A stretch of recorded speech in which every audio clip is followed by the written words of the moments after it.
realistically speaking, a lot of people think that people that do what you do are trying just to scam them, trying to make a quick buck. If I can recruit 3 more people, and then those 3 more people can record 3 more people, I'd become a millionaire within a week. So the real reason why I got you on the show is because I wanted to retire next year. Do you have any plans for that? Not for next year. Not for next year?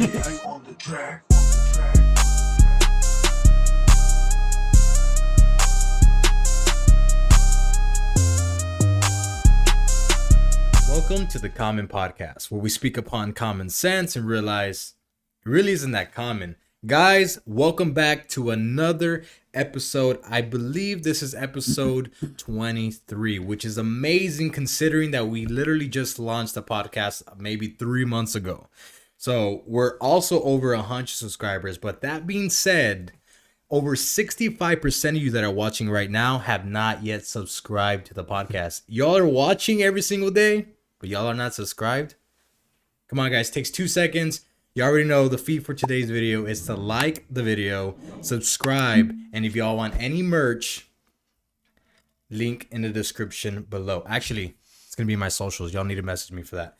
Anyways, so today we have well, it's kind of weird reintroducing you, right? Because y'all don't know this, but we've actually had him in the past. But we're going to jump right into it. Abram Caballero, what's going on, bro? Nothing much, man. Nothing much and everything. Nothing much and everything. Yeah, a little bit of it all. So I know that you mentioned you got a statistic already, right? You're at 65% of you that are watching are not yet subscribed. Yeah. Does that make it a hater, man? Because they're only watching, but they're not subscribing yet. So are they like silently watching, but yet I don't want him to know that I'm watching? Is that what it is? I would even, right? Am I stirring it up? Y'all should just dislike the video if y'all are just doing that. No, yeah, but anyways, bro, we've had you on. Go ahead. Bro, we had you on, I would say a month ago, right? Or something like that. I don't know, maybe man. 3 weeks ago. I don't know. It seems like a lot longer now. It seems like a lot longer. Yeah. Well, so we had Abram on the show a while back ago, and some very unfortunate things happened. We were recording probably like an hour and a half in or something crazy like that. And literally the recording messed up the whole thing twice. We were like 30 minutes in once and then an hour and 15 minutes in the other. Tragic, but nonetheless, we knew we had to get him back on. And unfortunately, Justin could not make it today. Justin's a little sick, so he was unable to make it. But let's jump right into it, bro. You wanna talk about what you do, a little bit about what you do for a living? Yeah, sure. I mean, what I do is the way that I like to put it, or the way that you want to hear it. No. I'm gonna explain the way most people know or think of it as. Okay. You say it the way it's actually supposed to be. All right. Good. Okay. So what I do is I help families save money, grow money, get out of debt faster. That's what I do essentially. And so it is a profession that is probably the least sexiest. Yeah, okay. The most least appealing. Yeah, the most least appealing, man. It's not something that everybody wants to go after. They don't go to college to study. Yeah. But it is definitely a profession. It's licensed through the state. And so obviously it has its little learning curves. Yeah. Nonetheless, it's very interesting. Okay. So you say it's a profession. Can you get a degree for this? Or You can get a license through the state. okay. So like your tax preparer, like what is it? The guys that's helping you out with mortgage loan officers. Yeah. Okay. Realtors. Okay, that makes sense. Now, but so this isn't, so anybody can pretty much do this. Is this done through mentorship? Do you just have to take a test? Like, what does that process look like? So like me today, I wanted to do what you're doing right now. What do I have to do? What are the steps I have to do? Well, first of all, I need to recruit you.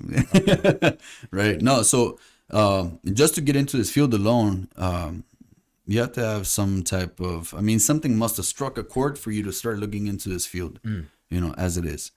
But then obviously you get some study material that you can purchase online. There's books. You study that material, then you go and you schedule your test through Pearson View, which is the same testing center that is used by EMS, by teachers, by all these associations, by, nursing as well. So you schedule that exam, you pass the test just to show that you know what you're doing, that you know what you're handling. Yeah. And then you go through another department, which is Texas Department of Insurance. in order to, just place the application. And so you have to have a clean background, no bankruptcies, all Sure. those smokes. So now, would you label yourself as an entrepreneur? Is that what you're doing, or not really? Well, even before this, I would say entrepreneurship has always been in the back of my head. So I've always been able to create, money from one source or another. Yeah, which we talked about it. Abram and I, we've had ever since I invited him on the show. We've had we're getting a little bit closer through social media, and we always have this ongoing joke of that Abram's a scammer, right? So I'm always commenting on his stuff on social media, calling him a scammer because, realistically speaking, a lot of people think that you are. Or not just you, just people that do what you do are trying just to scam them, trying to make a quick buck, and you're not genuinely trying to help them, right? So I spoke about this before hopping on the show. How do you escape that narrative of like you're just some guy that's just in it for the money and you don't really care about families? Okay. So I guess it depends on who I'm talking to, right? Let's say that what situation would you want me to be in to say that I'm facing this kind of comeback? Okay, so you sell life insurance, right? So how do you convince me? Do you do any door-to-door sales? No. No? So how does one come across being offered life insurance? Life insurance. So when you walk into your local, insurance brokerage firm, they'll offer you, hey, you got a car? Let's insure it. You got a home? Let's insure it. You got a life? Yeah. Maybe or maybe not, right? Depends on who you're asking, but let's insure it. That's true. Oh yeah, because I mean, I've also had at my car insurance place like, oh, like they offer life insurance. Oh right, you were telling me that they were becoming a little pushy, right? That they lock the doors behind you and all. Right, they're trying to scam you. Yeah, you don't leave it here and then out of nowhere they pulled out this board that had like a pyramid on it, right? And then with all saying it had a pyramid and it said like, if I can recruit 3 more people. And then those 3 more people can record 3 more people. I'd become a millionaire within a week. Within a week? Within a week. I do that faster, man. No, Scammer! Yeah, no, well, you see, like, all insurance agencies like to recruit. And they recruit only because, let's say that I bring you on board. Let's say that I already own a brokerage firm, right? Okay. So I bring you on board, and you're like, all right, cool, man. I just started working. Who are the first people that you're going to be able to tell that you just started a new job? The first people that you're going to tell. Okay. You're excited. You just got the new job interview. Who did you tell? Well, me, my wife, my family. Like, so what are you going to say? Hey, go visit me. Go visit me. I'm going to be over here. Check it out. It's pretty cool. I like the place. All I got to do is just a little bit of paperwork, fill out some applications. They're going to help me out with my license or pay me on an hourly basis, plus bonuses. Right? So you're going to tell your friends and family, which are maybe in the future, I'd be like, hey, you know what? This guy does insurance. You remember? Really? Yeah, he does insurance. Tell him to hit you up. Or you hit him up. Or see if he can get you like a discount on the car insurance. You know what I'm saying? yeah. So then family and friends start coming over to visit you at your workplace because you're kind of like promoting it too. Right? So from there, they recruit. So it's kind of like word of mouth. It's word of mouth marketing. Exactly. Okay. So they recruit you, or they do a recruiting interview or just an interview. But they recruit you into a job by an attractive hourly pay, by whatever it is that they're offering. It's a beautiful workplace or whatever. So now they recruit you into their family of employees, and you're telling your family and friends like, hey, come visit me over here. So what does that do for somebody that's recruiting somebody else? It means that they're bringing your business to their facility. Okay. Does that make sense? It's like me working at Whataburger, right? I'm going to give my family and friends a discount, possibly. Okay. But I'm going to tell them to come over and visit me. Recruiting. I got you. So is this just like a convincing game at that point? Like how many people can... I mean, because in that sense, it kind of does seem like a scam. It does, because, let's just try to get as many people... Let's try to get as many bucks as we can, right? So where does the genuine part come out of, like... making that sale? Wherever they actually see if it's convenient for the person or not. Because I've literally turned down sales. I've turned down sales. Why? Because I live by the golden rule. Treat others the way you would want to be treated. Is that That's it? a goal. that's the goal. That's like the universal Right, golden rule. What's the golden rule for scammers? the one I live. Take everybody. No, just kidding. No, it's exactly that. You know, that's the way that I was raised. But over anything, like, I mean, you know, my family, how would I like for them to be treated?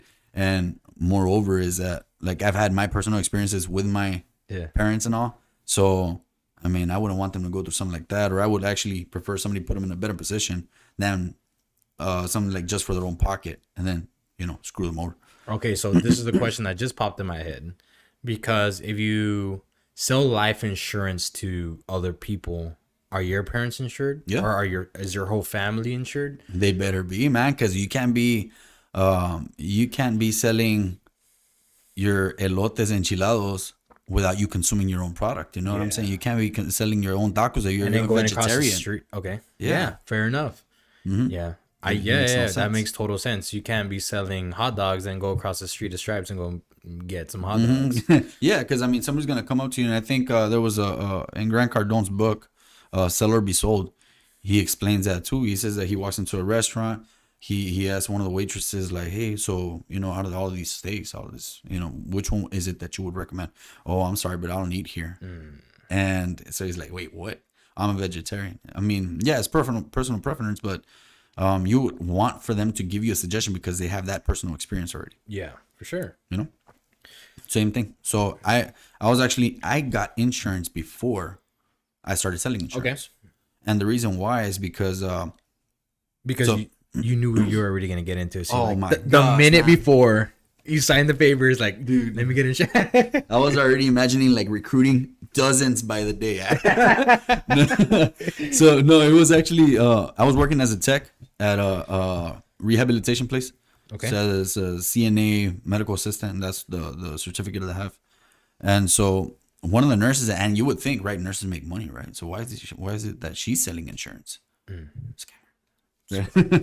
So she's selling insurance, but at like 5 a.m. I mean, I didn't know. I knew that she sold insurance. She had just never offered it to me. Okay. Right, because at that time, I think I was around like 25 years of age, 27 more or You less. can't scam a scammer. You can't. I mean, and you can try. You can try. You go toe to toe with it. But at that point, I wasn't yet. Well, I still am not. But at 5 a.m, I was supposed to be getting the patients up, getting them out of bed, getting them into their wheelchair, actually bathing them, changing them if they have to be changed, because they're getting ready to go into rehabilitation. Okay. Right? Physical therapy. And so at that time, I was walking with my little vital sign machine, my monitor, and she stops me literally. This is like 5 a.m. I'm in a rush. Excuse me. And she says, "Abram, do you have life insurance?" I'm like, "No." I'm in a rush. Like, Yeah. why are you asking me this right now? So I just kept, like, I ignored it, kept walking. But she buried the seed in me. Right? She just planted it. So all she did was that, right? 2 years later, I mean, while I was working there overnight, I would get up in the morning at 7. I would literally shower there and just have my uniform with me because I would go straight to school. Okay. Because I was studying to be a medic. Okay. So while I was going through school, then I finally graduated. I left that job. I started working at STEC in Harlingen, which is EMS, as a paramedic. And I started seeing all of these accidents. So it just, I guess that little seed, it was watered by people's blood. Hey, that's a good way to put it. You know, it was watered by everybody else, everything that I was experiencing. Yeah. So I started seeing, you know, people pass away. Literally, the youngest one that I responded to was a 3-year-old. Oh, man. And so I'm not going to say the details because I guess maybe it might be like patient confidentiality or whatever, but it was a 3-year-old. And there was fire. There was, as in fire department, there was PD, state trooper, sheriff. Everybody was rushing to this place. And we almost crashed with a state trooper. We almost crashed with a fire truck because everybody was, you know, rushing to this location. And so it was nearly at midnight. But, you know, when I got there, PD was already running out with the kid. I saw his arms were flaccid. And so one of the things that crossed my mind, I was like, you know, most people in the medical field are already envisioning their families going through something like that. And this is where you find out who is fit for this job, Oh, who's yeah. cut for this job. Because there's medics, there's nurses, there's doctors, that see something like this and they let it get to them. They take it personal, and they can no longer work. Because they experience such a That mental can be trauma. very traumatic, man. So I saw it and I started thinking, I was like, man, who expects for this to happen? Obviously, he didn't have life insurance. I mean, that's what I was thinking. Yeah. And I mean, how does this thought just come into my head, So I started thinking, I was like, all right, so people experience, I mean, there's just no, what's the word? There's no discrimination for death. Just people die at every single age of life. Right. And so that was one of the first experiences that I had. Shortly after, within days of that, I saw a 20-some-year-old male that rolled over. He was ejected from his vehicle and his head hit the curb, and it was all open, man. Just all of this was all open, and there was blood just gushing. The gentleman was still alive. Oh. So he was still alive, but it was pretty bad. So I got there, we took care of the situation. We rushed to the hospital. Following day, we find out he didn't make it. Well, I mean, I kind of knew that night that he wasn't gonna make it, but following day, it was publicized. Okay. It was put out there on social media and this and that. So I was like, he's 20-some years old. The guy was literally, he was almost there to his house. So I saw that he had left behind a family, and these little thoughts started sinking in and becoming bigger in my head, in the back of my head. Then I saw another accident where it was like two 18 or 19-year-olds struck against a tree, and both of them had femur fractures. Like, so yeah, I was just thinking about all of these things. So I called, the nurse back, and I said, hey, are you still selling life insurance? She said, yeah. I said, all right, let's set up an appointment. I want to see, what it is that you have to offer, how much it costs, what does it do? Just give me the details. Yeah. So we set up that first appointment. It's a first exposure. She tells me what it is. I'm confused as heck, man. Like, yeah, which is we're gonna get into that. No, there's no questions. No, because I'm glad you brought that up. We'll go ahead and finish the story, but so from there, we set up the second exposure, which I'm still confused, man. Like, it still doesn't make too much sense, but yet I trust this female because I've known her we've worked together for years. She knows my wife. She knows my family. So I tell her, look, just set me up with whatever you think is best. Since you've been in the field, you're kind of familiar with it. I mean, I trust your decision, so go ahead and take care of me. So she just, ran me a quote, gave me the price, gave me the actual death benefit, and here you go. You're off. That booklet is, yay thick, but I mean, you just go and you set it down. I mean, nobody's gonna be reading something like that, right? Yeah. So you want to be able to trust the person that's doing this for you, that they have the best intentions, not just for their pocket. Cool. Yeah. So that leads me to my next question, because you uploaded stuff on your story today, on your Facebook story, Which is stats and like percentages and like different things. Do you know what I'm talking about? You posted it on your story. Sure it was me? No, it had to have been you. Okay. On your Facebook story. But there's like a bunch of percentages, and like at first glance, I don't know what the heck any of that stuff means. Okay. Well, I'm glad you told me that. Yeah. So, like, how do you make things simple enough to where people can understand? And do you think that marketing strategy will scare people away? Because there is a sense, because one of my mentors, he's a consultant. And one of the big things that he likes to preach is that never try to be too smart for your client, because you're just gonna make them feel dumb. You're just gonna run them off. You're gonna intimidate them. And so like me watching your story, like looking at all that, it's just like, man, that seems way too complicated. Like a lot of people, when they think of like, oh, well, I want to get life insurance, they just want it to be very simple. I feel like if you approach them with all these like statistics and like terminology that they don't understand, and these statistics, they're like, oh, like I wasn't gonna. So how do you make it simple? Were you watching the live that I had done on Facebook? No. Okay. Because I was literally I was freestyling there. I was just Googling. I was just, you know what? Let me see what comes up. And I was live on Facebook so people can see what I'm actually searching, what my responses are, where I'm getting my statistics and my information from, which is literally from government websites like Social Security and all that administration. So most of the time, whenever I sit with somebody, I try to keep it. And we have something that's called keep it simple, stupid, or keep it simple, smart. Whichever way you want to look at it, but we have to keep it simple nonetheless. So whenever I sit with somebody, I try to keep it as simple as possible. It's a very easy understanding. Okay, so I go back right to this lady that that confused the heck out of me. That I really was dumbfounded whenever I was trying to understand whatever she was presenting to me. So that was in 2018, March of 2018. And then so in October of 2018, that same year, I was presenting with the company that I'm working with now. Okay. And when I saw it, I was like, oh my gosh, man, this is so easy. I can literally repeat what I just said, what I just saw, and it'll make sense to somebody else. So did you think that she just did a bad job of explaining, or was her program the problem? It might have been her program because she didn't have the tools that we have, just to keep it simple. Okay. So she didn't have the tools. She was trying to explain everything to me without me visually, following along. Gotcha.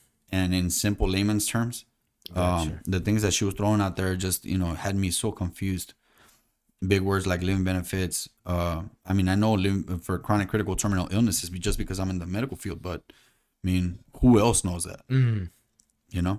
So I know that we have to bring that down to, well, if you were to have a cancer, stroke, heart attack, major organ transplant, anything like that, then you're starting to bring familiarities into somebody else's mind. And so from there, they can make a better educated decision. Right. So, yeah, we try to keep it simple. I know that sometimes, we tend to go off into, wanting to feel like we're smart. And it's so easy, man, because we're doing this all day with agents. Yeah. And then we're trying to talk to, clients. Yeah, that's dangerous because, like, you have also said before that you read a book every month and you're constantly trying to grow mentally. So I can see where that frustration is like, oh, I have to dumb it down for these people. I can see, but it's important too because not all these people are as woke or like as knowledgeable as you at this, right? So you can scare some people off. Yeah, easily. And I've seen it happen before. And I start running off and then I try to bring it back. So, So is the goal just to like scare people? Like, what if you had a heart attack tomorrow? And like, you're gonna die today. You're gonna die today. So, no, I mean, well, you have to introduce the idea that it's not when they say that it's going to happen. It's not whenever you make the decision. And a lot of people are going to say, well, it's on God's plan. Well, okay, that's still not your plan.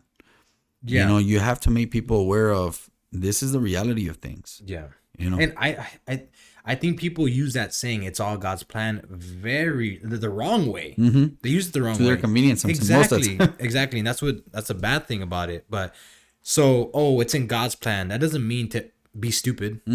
That doesn't mean to have lack of wisdom. No, God's gonna bless you with wisdom in order to make the same approach. It's like walking up to a venomous snake and it's like, if I get bit, it's all in God's plan. No, dummy, don't go next to the venomous snake. Yeah, exactly.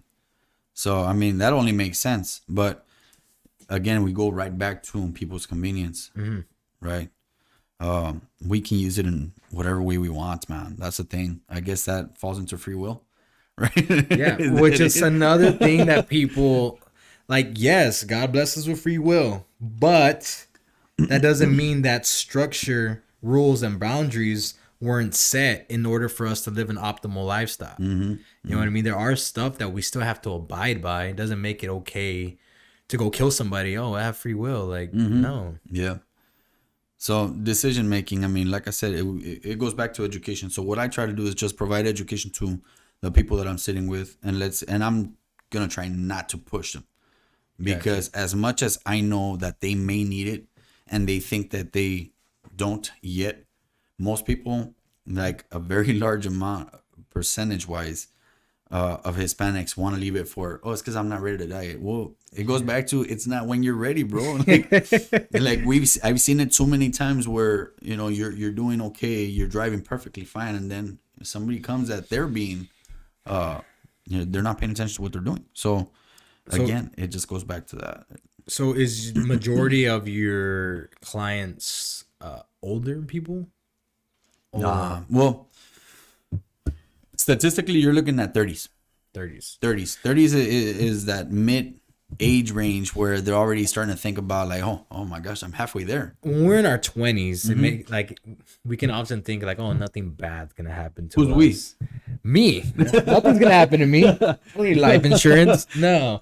But you know, a lot of people have that mentality of like, I talked about it, and I had somebody on the show that had testicular cancer, and he spreads awareness for testicular cancer. But he said, though, I forgot the ages, but it's young. It's relatively young. I think like 16 to the age of 33 or something along those lines. And that's relatively young. But the bad thing about that is that people in that age, 16 through their 20s, they don't really care about the awareness of checking for things like that. It's rare. Yeah, is what I'm trying to say. For them to go check for those type of things, it's going to be rare. Same thing with life insurance. I mean, we're 20 years old. We're not thinking about, you know, putting our family in a right position in order for us to die. Right. So, like I said, it's in the 30s that they already start thinking about further up ahead. What are the possibilities? Or, oh my gosh, you know, time is flying. I'm almost there. You know, in the 60s. Midlife crisis. Yeah, dude, let me buy a Corvette because I didn't enjoy life. But do y'all try to attack the younger audience? Oh, yeah, dude. Okay. I'm standing outside the movies, bro. Nah, Yeah. just kidding. I was gonna say I'm outside Chuck E. Cheese. You know what I mean? Little 5-year-old. Have you thought about when you're gonna die? So your mama, I said. Nah, dude. So it's just funny, man. You know what? I posted a meme. It said, it's something about like life insurance agents are like mafia. Okay. This is something like imagine your family about to die or something like that. It's funny, dude. It's something about like, what would you do if your family was almost gonna die? I get it. It sounded like a threat. Like, yeah. Oh no, it'd be a shame if your family would get caught, you know, between a rock and a hard place. Yeah. Or in a bad accident or something like that. But it's little things, man, that a lot of people don't think about. But that's where you have, you know, people like me start talking to their family and friends. And that's where it becomes a word of mouth. Because, you know, my wife, but she's, what, your age? Maybe a couple years older, maybe. Or she might. Did she graduate with me? I don't know. She's still in school, high school. No, it's not a good look. This guy's bad all over, dude. No, she might have graduated, or she might have graduated with my wife. I'm not too sure. She's 25 now. Okay, yeah, she probably graduated with me. I'm 24, but I'm a lot younger than my classmates. I was born in June, so that's this month, guys. So, merch PO box will be in the description if y'all want to send some gifts. No, I'm just kidding. But where was I gonna get with this? So you were asking about like, how do I do it, or were you gonna ask about how do I do it to talk to people in that age range of like, hey man, here's awareness, like just take the advice or listen to me. Or I guess we can go that route. Another thing is I really want to go back to the main question of how do you escape that narrative, because I don't feel like we've really answered that question, and we don't even have to elaborate. Let's try to make it as simple as possible, because like right now you're saying word of mouth, like that's how you're gonna get majority of your sales. You know, you recruit somebody, you enlighten them, and you tell them, I mean, you show them, not tell them, you actually show them the benefits, right? And they're reaping that benefits. And then that person like, hey, you know, I got life insurance, this is a great plan, Abram, he can help you out, whatever. So is that how you get most of your sales? And then how do you escape that narrative of, again, you're a scammer? Well, there's different ways to do it. Like one of them is that word of mouth, right? Just referrals, or I'm always, you know, talking to new people. So networking, right? So I'm always talking to new people, whether it's on social media or in person. You know, I'll try to talk to you know, somebody and befriend, and then say, hey, you know what? Well, this is what I do. Yeah.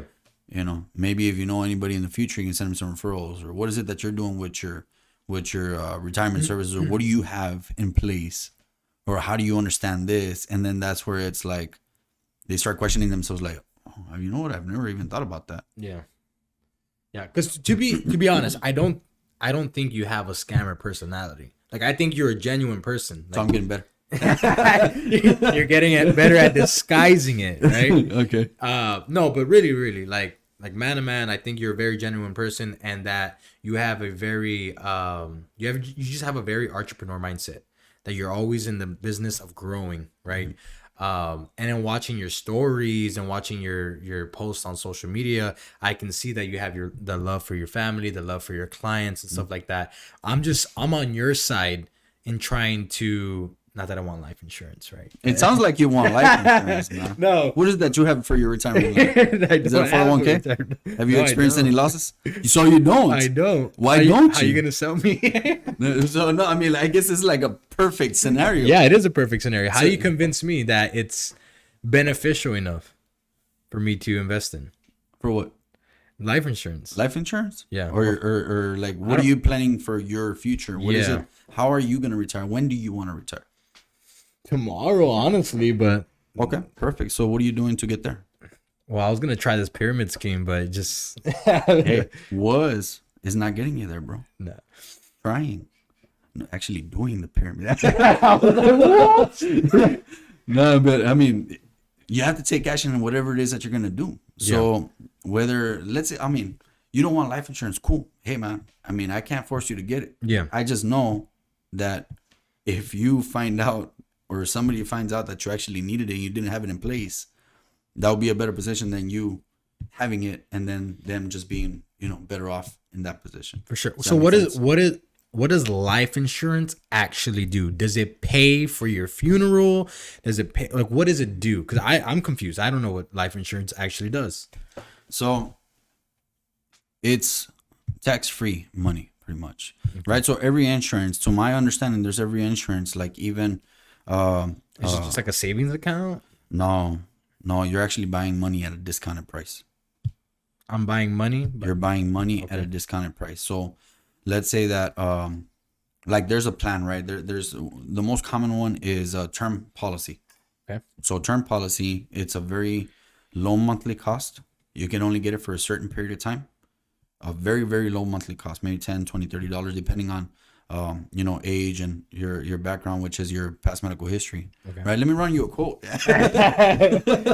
So it depends on several factors. How risky you are, how risky your lifestyle is. That's what it depends on. So if you've had, how risky my lifestyle is depends on the price. Kind of like a car insurance. Exactly. If you're young Yeah. and you're a male, the insurance It's gonna go higher. costs more. or even if you were to have like several DWIs, like, do you want to insure somebody like that? Because you know that you're gonna probably end up paying a lot sooner Oh, than yeah. what money that you collect. That makes sense. Now you sound like a scammer. That makes sense. Yeah. Yeah. That's exactly what it is, man. So it is another business, just like any other business, right? Dang, that's a good way to put it. So yeah, I mean, that's the way that I put it for other people, as in, they're like, well, I mean, am I gonna need it now? Who knows? I can't tell you if you are, but which side of the plate would you want to be on? Which side of the fence would you want to be on? Would you want to be on the side that you're already like protected in case that something happens? I mean, you're already doing something like that for yourself, aren't you? You take preventative measures to maybe even protect yourself from burglary. What are you doing? Buying a gun, locking your doors. What else are you doing? What if you were to see somebody out on the streets like having a cardiac arrest, experiencing something like that? Have you taken preventative measures to do CPR for that one time that you're going to use it? You know what I'm saying? Like, people are already taking preventative measures for all these other things, right? They're being careful about where they're going, who they're talking to, this and that. I mean, why not take the preventative measure? As in, what if you were to pass away? What position do you want to leave your family in? I think there's two barriers that keep people from getting life insurance. I think one, it's a simplistic mindset of like, they don't want to invest in something that they're never going to reap. And I've heard exactly that. Right. And then I forgot the other one. So we'll go. Well, there's two. There's two, and they'll come back to me. But that's a big one, because I mean, who wants to pay for something that they're not gonna see until they die? You know what I Not mean? even, because you're not going to see it even if you die. Oh, exactly. So you're just, In their heads, they're just trying to. I mean, it's a loss of money for them. Right. Yeah. So it's the same thing with car insurance, right? If you crash, I mean, does that mean that you're gonna go and crash so you can take advantage of like maybe claiming the check? I think some people drive their cars in the water on purpose, right? Yeah, but they gotta have like someone like a Lamborghini or you know what I'm saying, Okay. something that's gonna be worth that. But I mean, even so, are they gonna pay out like the price that's depreciated already, or the actual like tag on it? And then once you get that money, what do you do with it? Are you gonna pay it back to the dealership or the loan company that did it for you, or are you gonna keep it for yourself? Yeah. So it becomes, it's just useless pretty much at that point, unless you're gonna go to Cancun and then not come back with that money. For sure. Yeah. But life insurance is not necessarily just life insurance anymore. There's updates to software, there's updates to phones, there's updates to cars. Like there's always like, hey, this is the new, this is the new, this is the new. So they did the same thing with life insurance. Life insurance is actually something that'll help you whenever you are free of testicular cancer, if you're free of it. But then all of a sudden now, like you find out that it runs in your family, you're gonna want to take that precaution. But now the insurance companies find out that it runs in your family, you're like, oh man, this guy's a little bit more of a risk. Yeah. So if you were to ever experience that and you have the living benefits for within a life insurance, then you actually get to use it while you're still alive, and a lot of people don't know that. Yeah, which you explained to me in the last podcast, which is why I said that, and I wanted you to bring that to light, because there are certain plans, right, that you offer that I think you had shared a story about somebody signed up for life insurance, and probably within a week, or I don't know how soon it happened, where the guy was it cancer or something? Yeah, it was within 3 months. Within 3 months. Yeah, he found out that he had colon cancer, and there's been several instances like that. There's others that find out within 2 years. Like there was this other one of the agents. He had gotten it for his mom. His mom said, "No, I don't want it," but she was kind enough to support his business. Gotcha. Now, right? And here's where now it becomes, this is such a beautiful job, where you get to protect your loved ones. And Scam your loved ones. Yeah, you scam your loved ones because you care. But then when they really need it, they're like, oh man, he did the best thing for us all. Yeah. He actually thought about us and this and that. Oh, now you appreciate that. So what happened here in this instance was his mom, 2 years later, she still had the policy that he was paying for. She wasn't even paying for it. Like she didn't want it. He bought it for her. So because he did that, I think it was like a $80,000 death benefit or something like that. And because she had found out she had, I believe it was breast cancer, then they paid out $50,000 as a living benefit to her. So then she was like, wow. She was impressed. She was definitely not expecting that to happen, because she thought that it was only for her to, when she would pass away. She was only paying like $60 a month. And then she was only doing it because her son worked. Her son. And then she cashed out how much? 50. 50. That was to help pay the medical bill, or that's on? That's just, they hand it to you. Whatever you want to do with it is your problem. Like you want to go and you want to pay medical bills, or you want to really just enjoy life while you're still around, you can do that. Like they literally write out the check to you, and you take care of whatever you have. I see. So I remembered the second barrier that I was thinking of. Sorry, I have to write it down, that way I won't forget it again. Okay. But the second barrier that I wanted to say is that people just don't want to think about dying, and they don't want to ever have that in their head that, oh, I'm never gonna die. So preparing for that just makes it more real for people, especially young people, right? They're like, so much to live for and all this stuff. So I guess preparing for it again, it makes it more real that they're gonna end up dying. And then on top of that, the solipsistic mindset where I told you of, like, they don't want to be paying for something that they're never gonna actually see. Right. And what if, like, I mean, at 20 years old, you're also thinking about retiring, right? Because you're like, oh man, I wish I could retire like tomorrow already, like yesterday. But again, it goes right back to what are you doing to prepare for that, right? So realistically, 20-year-olds are not, they're thinking about it like, oh, I would want to retire sooner than later. But they're not really putting a plan in force for that. Now, there's IRAs, there's 401ks, there's mutual funds, there's stocks, bonds, all this good stuff that they can start putting their money if they're serious about wanting to retire early, right? It's just, again, a precautionary measure, just in case that he actually reaches a goal that he wants. then he's able to, Got you. But- Start investing. But it also it always starts with a plan.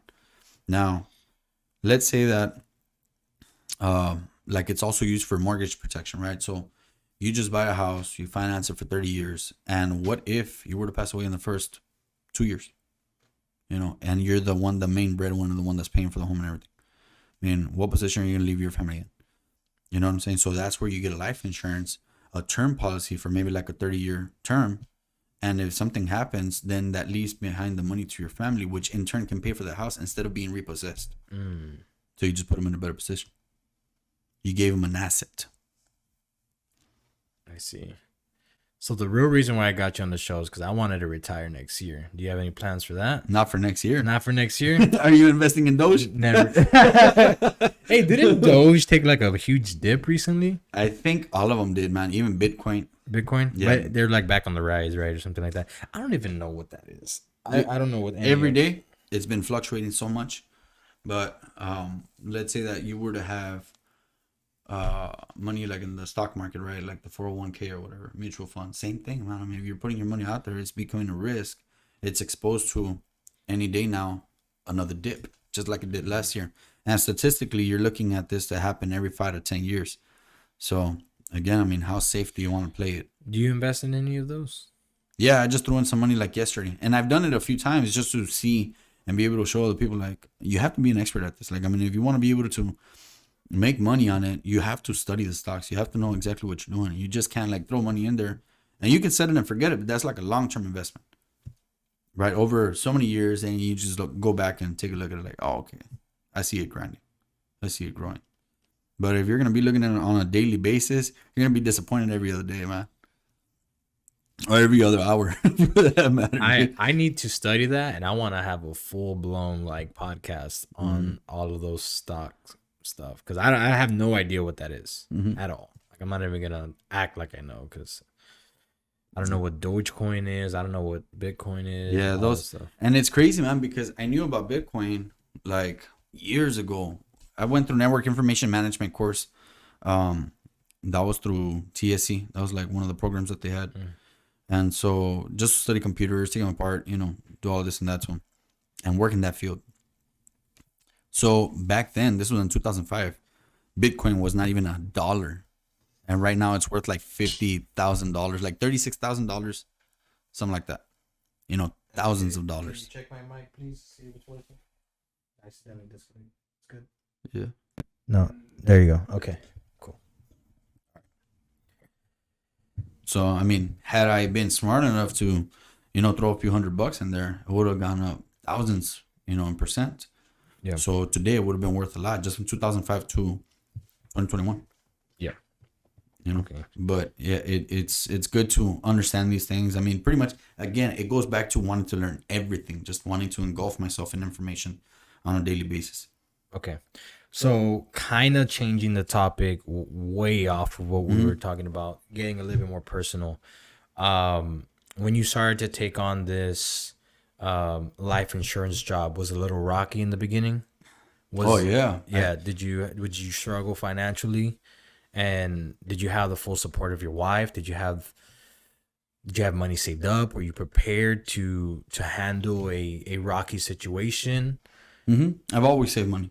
Okay. I've always saved money. So it helps out a lot, but it's not just that. I mean, like I said, entrepreneurship is not just one field. You actually have to learn how to make money in other streams of income, or trickles, right? So nonetheless, is like the best way to make money, right? You think so? I think so, because I mean, if you do something very well, like, you can make money off of that. A year later, you can still see income. It's like mailbox income. Like an actor does a great movie, and they'll still be receiving income 5 passive. years. Right. So like in this case, what I would do was repair phones, computer status, because I took that network information management course. Okay. Right. So I kind of learned about that. That's what would help me, like, while I was going through school, and then, with the insurance as well. So it's just something that you just never stop learning, especially with insurance, because you can be learning so much, but then you just encounter a new level.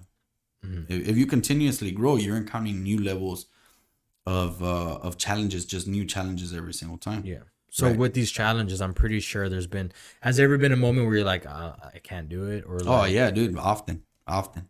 But I love challenges. Yeah. And I embrace them because it just makes me a better person. because you have that entrepreneur mindset, which not everybody can do. Trust me, yeah. No, I've seen that too many times, and I've seen that very family, close people to me. They want to be able to do the same thing that I do. They can't because they give up just too fast. Yeah. Too easy. They're not willing to endure. Being uncomfortable. Yeah, and you have to become uncomfortable in order to, just become another diamond, man. Basically. Yeah. But I love the challenges, especially because sometimes I do feel like I want to quit. Like I said, this is not the sexiest industry to be in, but yet I looked it up not so long ago, and it turns out that it's the number one to make, most profitable. But then again, it's the same thing. It falls in the same category as tax preparer or something else where you have what do you call it? These are products that are not necessarily being handed to.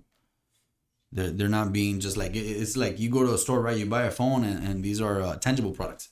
These are non-tangible products. These are just services that you provided for somebody else, because you're representing companies, carriers that are, billion-dollar corporations.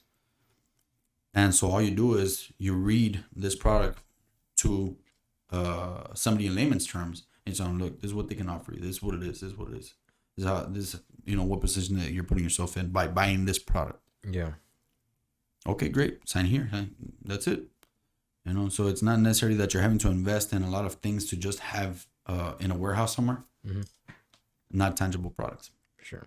Was there any point that maybe you didn't have the support of your wife? Like maybe she was like, hey, like,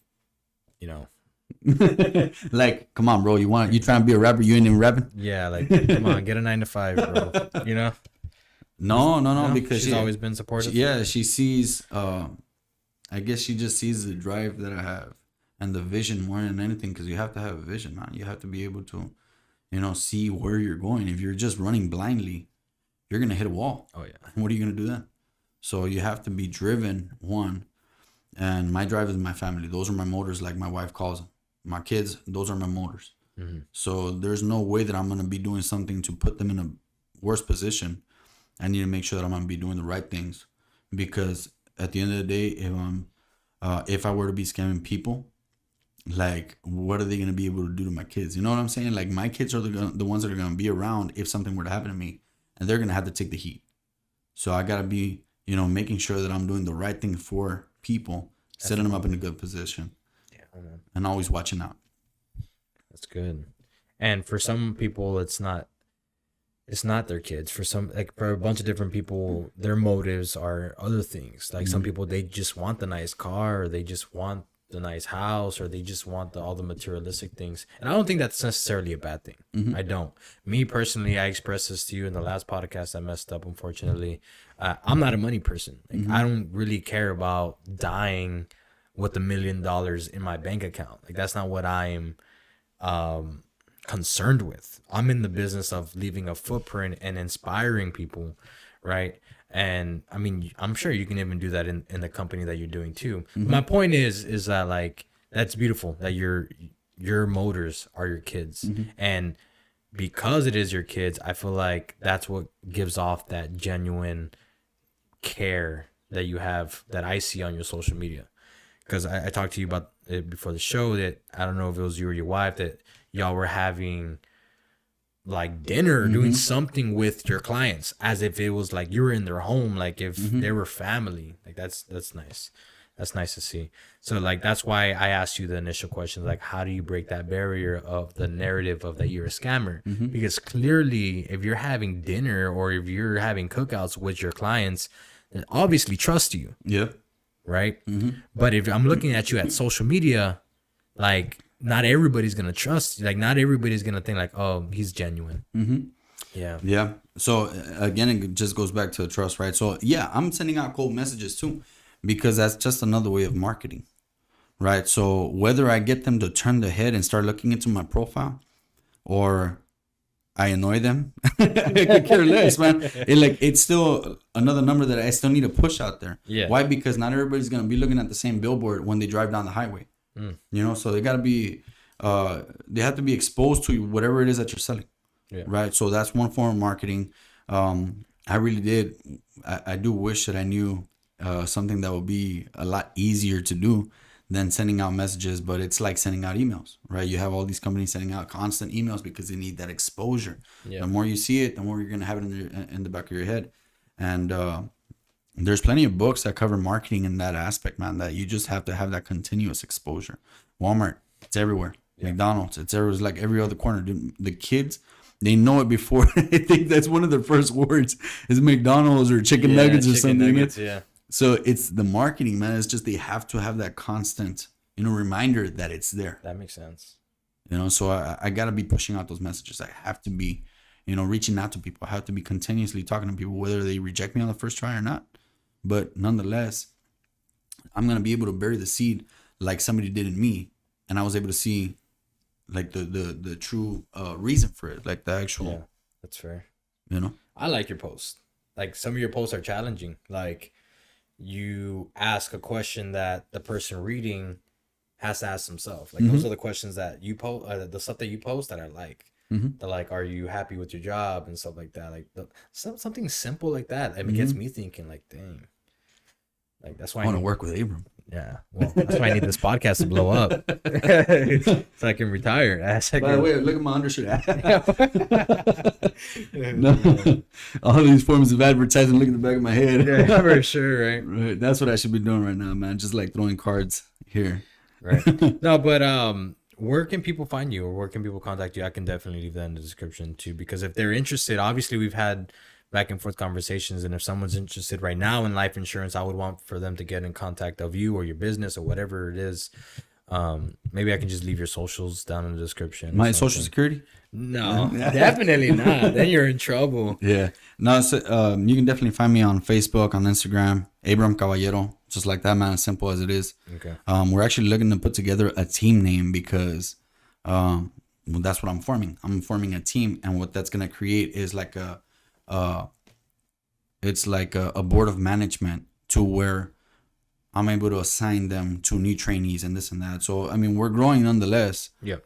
And that's what, I mean, that's exciting to me, even though I've had so many people say, you're not going to make it, because I've seen, oh my gosh, man, like you have no idea. So many people quit in this industry. Oh, I can imagine that. Yeah. So many people. And that's another thing that fuels me. Just because I know that people are just waiting. They're waiting, man. They're patiently waiting. Dude. Yeah. So waiting for you to quit? They're waiting for me to quit. They're waiting for me to drop the ball. But they think that I'm after the money. When in reality, I know this definitely can put many families in a better position. Gotcha. You know how we're like talking about the ages, right? The Yep. ages of like who's attracted to something like this and who's not. So normally the older people are the ones that are they're interested in it, but they can no longer afford it because there's such a high risk. But now, like as they're aging, let's say like at the beginning, right? I think I mentioned this last time, where you're as a kid, you're invited to all these little like birthday parties, candy bag, you hit the piñata, this and that. When you grow up, you're in middle school, you're invited to school dances, you're invited to quinceañeras, and then weddings, and it just continues moving on, right? And so you get to like your 40s, 50s, 60s, and you're now invited to funerals of the people that are around you that are now passing away. So it puts you in that other mindset where you're like, I want to be able to leave something behind for my family because I'm next. Dang. So what do they do then? That's a good perspective. They start reaching out to people like me, because now they know the actual value of it, that they want to be able to leave behind tax-free money for their family. And now that they're older, though, it becomes more expensive. Too expensive. So what that does for the agents is like, number. That's why I never got life insurance to begin with. I knew that it was too expensive. No, it's expensive now only because you're a way higher risk, and you may possibly even have, high blood pressure, diabetes, cholesterol problems, all of these things. Now you're making me want to get some life insurance. Nah, man. You know what? It may not be for you, bro. Okay, I will get life insurance. No, it's not for you. Nah, I regret not getting it at 13 now. Hey, you know that you can actually insure newborns. Really? Yeah. And I have one of the agents that I have in Corpus. Like, she went through an experience where it was, I think it's her grandbaby, was born and didn't make it past the 7 days. So they thought it was going to be, you know, just as any other funeral. Well, actually a lot cheaper than any other funeral is what impression they had. But because, you know, it was such a young human, but they came to find out that it was just as expensive and they couldn't afford it. So instead of actually like mourning comfortably for this child, they had to, you know, pull that money out from under the couch and everywhere that they could. They went upon, you know, car titles and all. So whatever age, I mean, you can, like I said, it's not that everybody's preparing or thinking like this, but you just don't want to be caught in that position. Gotcha. You know? Because, I mean, as it is, you have a car breakdown, you got to pay, you know, $500 out of pocket. You're already, you know, real unhappy or very unhappy. Oh, yeah. So imagine thousands of dollars. So, yeah. Dying's expensive. Dying is expensive, man, but it's also a business. That's what people don't understand. Yeah. If you get your funeral arrangements before you actually pass away, it's at a certain price. But if you get it after you pass away, well, obviously you don't get it after, right? When you pass away, but your family gets it after you pass away. Now you're kind of putting the funeral home in a certain position to where they're going to up the price 2 to 3 times only because they're like, hey, you know what? I mean, you need it. Yeah, you need it right now. Yeah, the need is raised, so the price goes up. That's in anything. Exactly. So, I mean, why not prepare for something before it actually happens? Yeah, my body's just gonna be donated to science. That way nobody has to worry about it. I bet that's still gonna cost a pretty penny, dude. I'm a donor as well, man. Really? Yeah, I'm a donor as well. Well, I'm not, but I mean, I'd consider it. Yeah, and I've told my wife, even though some people may think that I'm too young to be thinking about this right now, but if I were to pass away, which was my train of thought, which is why I turned to, you know, call this lady up to initially get my life insurance in place, is because I drive a lot. So I'm out on the street a lot. I mean, I'm always exposed to danger. Yeah. And I've literally been, you know, held up gunpoint. So, I mean, I know that there's risks out there. Oh yeah. You know, so that's gotta be scary, huh? Initially, I didn't believe it. I couldn't believe it. No, I couldn't believe it because you're just numb to it. I was more like numb to it, dude. The guy was like, it was a setup actually. It was a setup. So whenever the guy came up to, shouldn't be scamming, bro. Huh? I wasn't yet. I wasn't yet. Whenever it was set up, man, I mean, I was played and that's, it just happened. But I saw the gun. It was pointing at me. I literally walked in this direction and I looked at the barrel. So I walked up to a guy because he was like from here to there, right? He was already holding the gun. What is it, like 5 feet away, 6 feet away? And he was talking to me in not narco language. It's more like narco language. And I walk up to it because I couldn't believe it. I thought it was like a pellet gun. I was like, a pellet gun? What's that gonna do to me? Right. So I walk up to it and I look at the barrel, and I saw the hole, and I was like, all right, it's a real gun. Yeah. So I turned. I went and I fought the guy that was actually trying to steal my car.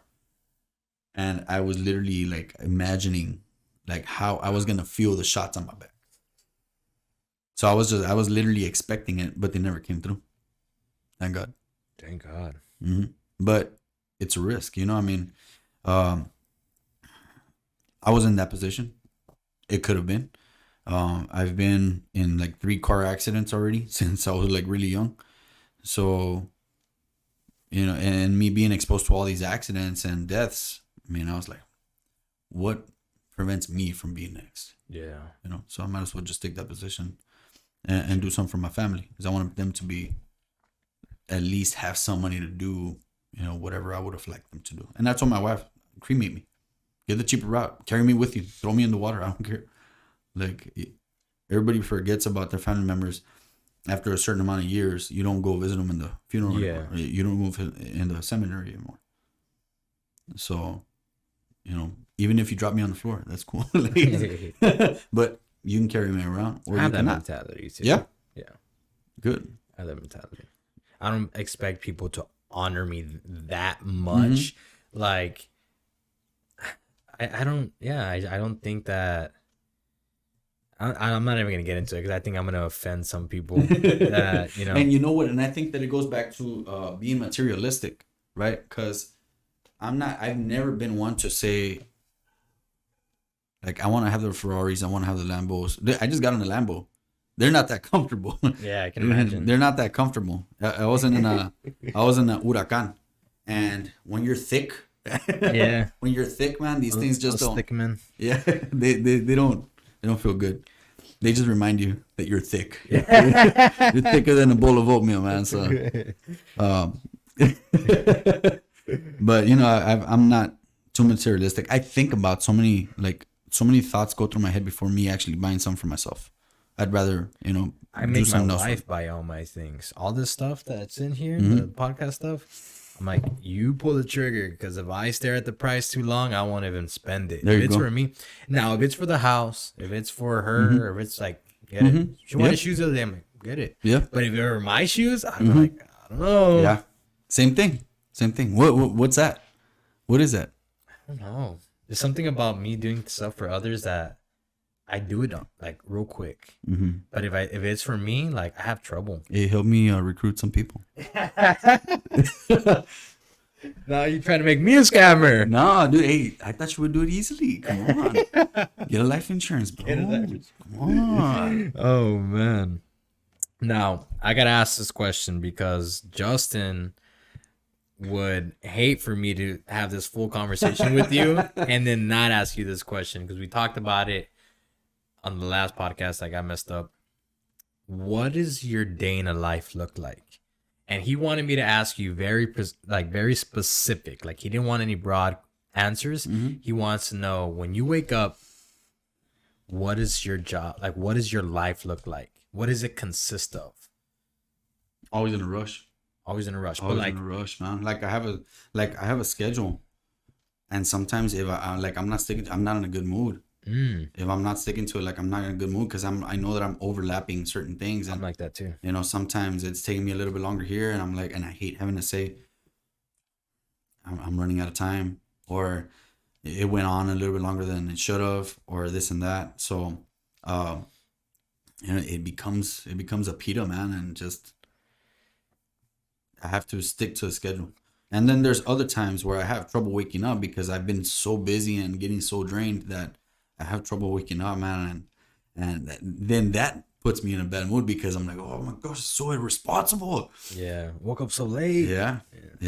Get you. So, but what I mean though is, like, do you wake up, go to an office, or do you wake up and you have clients? Do you have PowerPoints to present? What do you do? Like, Well, this is like an ongoing scheduling thing, man. Like, it's not consistent, as in, like, every day I see so many clients, which it should be.